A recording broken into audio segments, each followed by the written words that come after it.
말씀은 누가복음 18장 18절부터 30절 말씀입니다. 19절부터 23절 말씀을 합독하고 누가복음 18장 18절부터 30절 말씀을 보도록 하겠습니다. 우리 19절부터 23절 말씀을 합독하겠습니다. 예수께서 이르시되 내가 어찌하여 나를 선하다 일컫느냐 하나님 한 분 외에는 선한 이가 없느니라. 내가 계명을 안 하니 간음하지 말라, 살인하지 말라, 도둑질하지 말라, 거짓 증언하지 말라, 내 부모를 공경하라 하였느니라. 여짜오되 이것은 내가 어려서부터 다 지켰나이다. 예수께서 이 말을 들으시고 이르시되 내게 아직도 한 가지 부족한 것이 있으니 내게 있는 것을 다 팔아 가난한 자들에게 나눠주라. 그리하면 하늘에서 내게 보화가 있으리라. 그리고 와서 나를 따르라 하시니 그 사람이 큰 부자이므로 이 말씀을 듣고 심히 근심하더라. 어제 보았던 누가복음 18장 15절부터 17절의 본문과요, 오늘 보게 될 누가복음 18장 18절부터 30절의 본문은 하나님 나라라는 주제를 이렇게 고리로 하고 있습니다. 이게 마태복음 19장 16절부터 30절과 마가복음 10장 17절부터 31절에도 나오는 이렇게 병행 구절이라고 보시면 되겠고요. 우리가 이제 어제 봤던 문단에서 하나님의 나라와 어린아이와의 관계를 지금 말씀하셨던 분이 예수님이십니다. 다시 말하면 어린아이와 같이 받아들여야만 하나님 나라에 들어갈 수 있다라고 말씀하셨죠.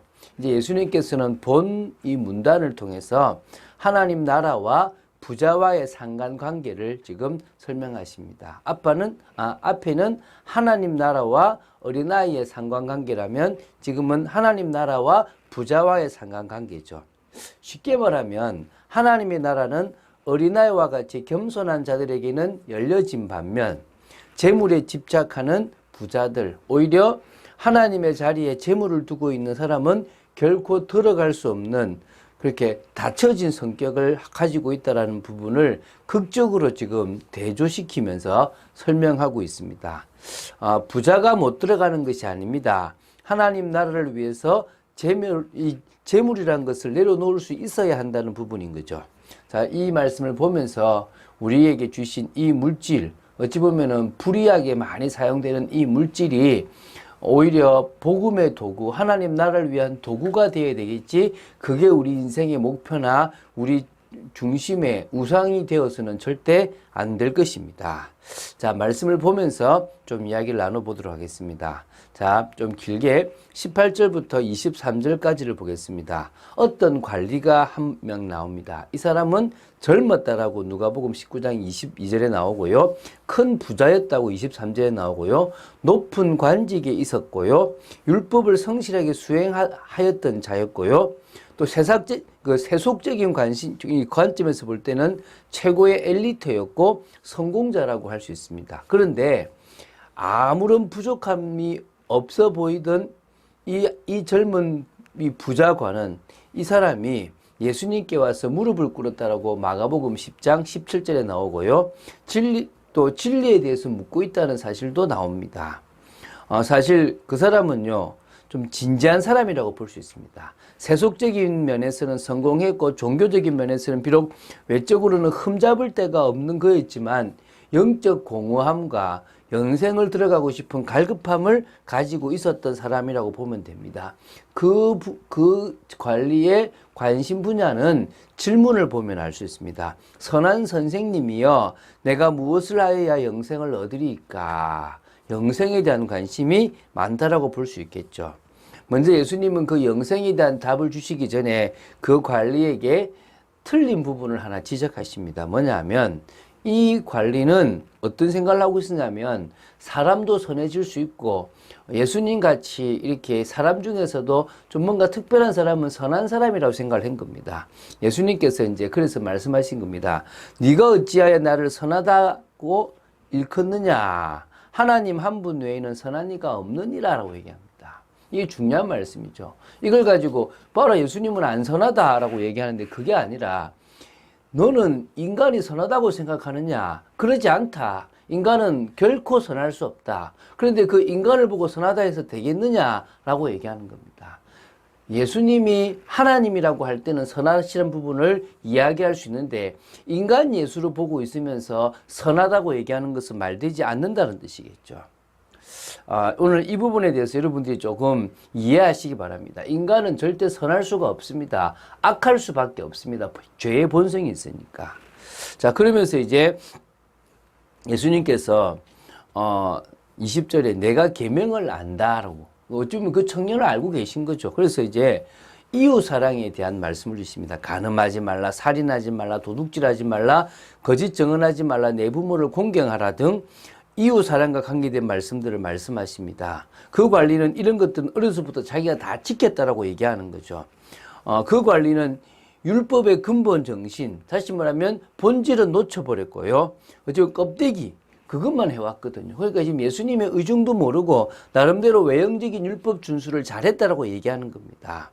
그때 예수님은 본질적인 말씀을 하십니다. 내게 아직도 한 가지가 부족한 것이 있는데 내게 있는 것을 다 팔아 가난한 자들에게 나눠주라. 그러면 하늘에서 내게 보화가 있으리라. 그리고 와서 나를 따르라. 너는 이 땅에서 쌓아놓은 큰 재물 때문에 하늘 부활을 놓치고 살아간다. 어찌 보면 그게 너에게는 우상이 되어져 가고 있다. 그걸 정말 내려놓고 복음을 위해서 하나님 나라를 위해서 버리고 나를 따라오면 진정으로 너는 하늘 나라에서 가장 큰 상급을 받을 수 있다라는 얘기를 한 거죠. 한마디로 물질을 버리라는 이야기가 아닙니다. 마음의 물질을 우상으로 두고 있는 그것을 내버리라는 거죠. 그 관리는 큰 부자였기 때문에 주님의 말씀을 듣고 심히 근심했다고 나옵니다. 24절부터 27절을 보면요. 그 관리는 결국 돌아갔습니다. 그 모습을 지켜보시던 예수님께서 재물이 있는 자는 하나님 나라에 들어가기가 얼마나 어려운지 낙타가 바늘귀로 들어가는 것이 부자가 하나님 나라에 들어가는 것보다 쉬우니라. 한마디로 어렵다는 것입니다. 이건 과거에 제가 다른 복음서에서도 풀었는데 상세하게 풀지는 않겠습니다. 한마디로 재물을 가진 자가 들어가는 것은 정말 그 재물을 내려놓기가 너무너무 어렵다는 것입니다. 그 이야기입니다. 거의 불가능에 가깝다는 얘기죠. 그러니까 듣는 사람들이 아니 그러면 누가 구원을 얻을 수 있겠습니까? 이건 불가능한 거 아닙니까? 라고 할 때 예수님께서 하신 말씀이 무릇 사람이 할 수 없는 것을 하나님은 하실 수 있다라고 얘기합니다. 이건 중요한 말씀이죠. 인간 스스로는 그 어떤 방도와 노력으로도 구원을 받을 수가 없습니다. 특히 부자는 더 없고 뭔가를 가지고 있으면 그걸 버리기가 더 어렵습니다. 그러나 하나님께는 인간을 구원하는 데에서 불가능한 것이 아무것도 없습니다. 주권자이신 그가 원하시고 작정하시기만 한다면 그 어떤 사람이라도 다 구원하실 수 있다는 사실입니다. 다시 말하면 그 크게 보이는 물질까지도 버릴 수 있게끔 주님께서 역사하신단 말입니다. 무엇 때문에요? 구원 하나 때문에. 자, 28절부터 30절 말씀을 이렇게 보면서 이렇게 말씀을 마무리하겠습니다. 자, 이 말씀을 들었던 제자들 중에서 베드로가 이제 그 관리와 자신들은 다르다라는 이렇게 고백을 합니다. 보옵소서, 우리가 우리의 것을 다 버리고 주를 따랐나이다. 사실은 베드로가 이렇게 어떤 학자들은 꽤 부자였다라고 이렇게 그 갈릴리에서는 그래도 꽤 조금 있었다고 얘기하는데 있어 본들 이 관리에 비해서는 많지 않았을 것입니다. 어떤 의미에서는 큰 재벌의 CEO가 자기 것을 다 내려놓고 정말 복음을 따라간다면 그 사람은 정말 제대로 믿었다라고 할 수 있겠죠. 그래도 어찌 보면 이 베드로나 이 제자들은 정말 버리고 따라온 것은 사실입니다. 예수님께서 이제 말씀하십니다. 진실로라고 이야기하시는 것 자체가 중요한 말씀이라는 거겠죠. 하나님의 나라를 위하여 집이나 아내나 형제나 부모나 자녀를 버린 자는 현세의 여러 배를 받고 내세의 영생을 받지 못할 자가 없느니라고 말씀하십니다. 다시 말하면 진정으로 복음 하나님 나라 이게 너무나 중요한데 그것과 자신이 중요하다고 생각되는 것 속에서 하나님 나라를 선택하고 그것을 정말 내려놓고 버릴 수만 있다면 현세에 있어서도 여러 배, 마가복음에는 100배라 그랬는데요. 여러 배를 받을 수가 있고 내세의 영생이라는 것을 받지 못할 자가 없다라고 분명히 말씀하셨습니다. 믿어지십니까? 저는 믿습니다. 감사하게도. 이 땅에 없어져 버리고 썩어져 버릴 것에 매여 헛된 인생을 살지 맙시다.